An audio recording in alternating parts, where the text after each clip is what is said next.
Something isn't adding up with these Asheville, North Carolina shipments. I'm just reporting on people on the ground. What they're saying does not match what the government is officially saying. I'm not trying to start a conspiracy.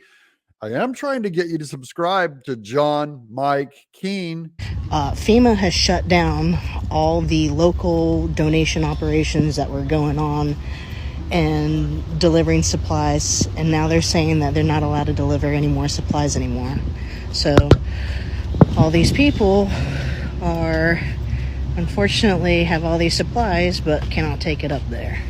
My friends are on the ground in churches volunteering to bring supplies in to North Carolina. Most of the roads going from Tennessee into North Carolina have been shut down. Like they block you from the North Carolina side, will not let you in.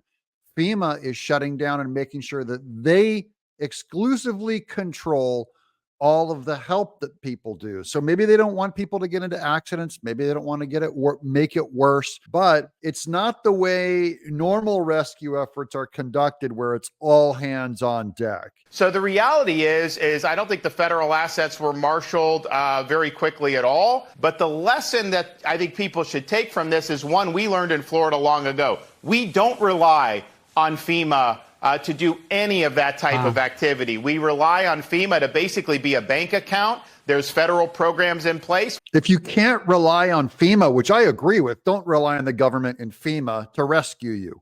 But if they're shutting down rescue efforts and you don't rely on FEMA, then you get nothing and nothing.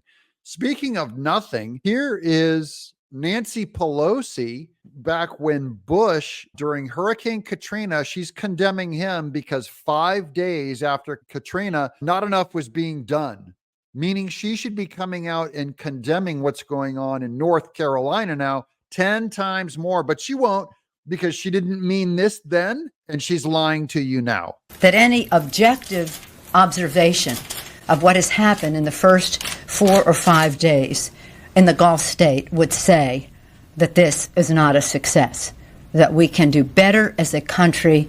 And again, we have to evaluate the actions that were taken, the judgments that were made. We have to evaluate the actions taken for North Carolina of the Harris-Biden administration. Nancy, right? Isn't that what you're saying, right? We're going to apply that standard? That any objective observation. She said it was objective. Any objective person would be looking at it. Objectivity, not a matter of opinion, she's saying.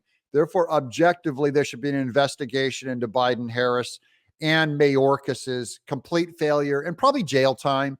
Here's a trucker on the ground. He has a 3-step rig. My brother's a trucker also. He's going, hey, why is there no trucking?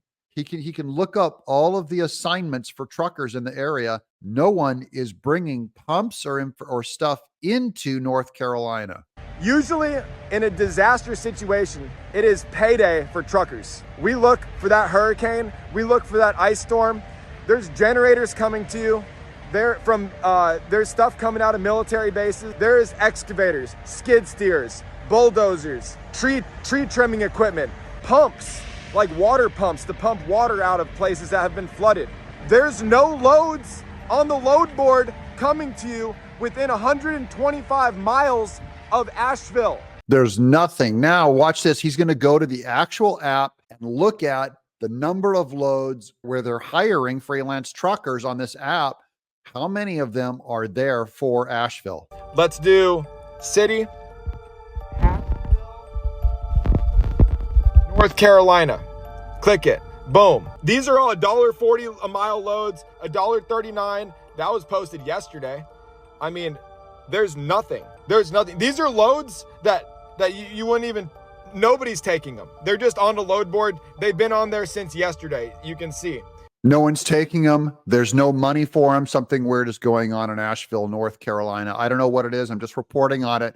What do you guys think? Let us know in the comments below. The conspiracy is that the Biden administration wants this to be a blowout disaster because it's the rural areas that support Trump. And if they can keep them from registering to vote and going in to vote, they could flip North Carolina back to Kamala Harris. I'm John Mike Keene.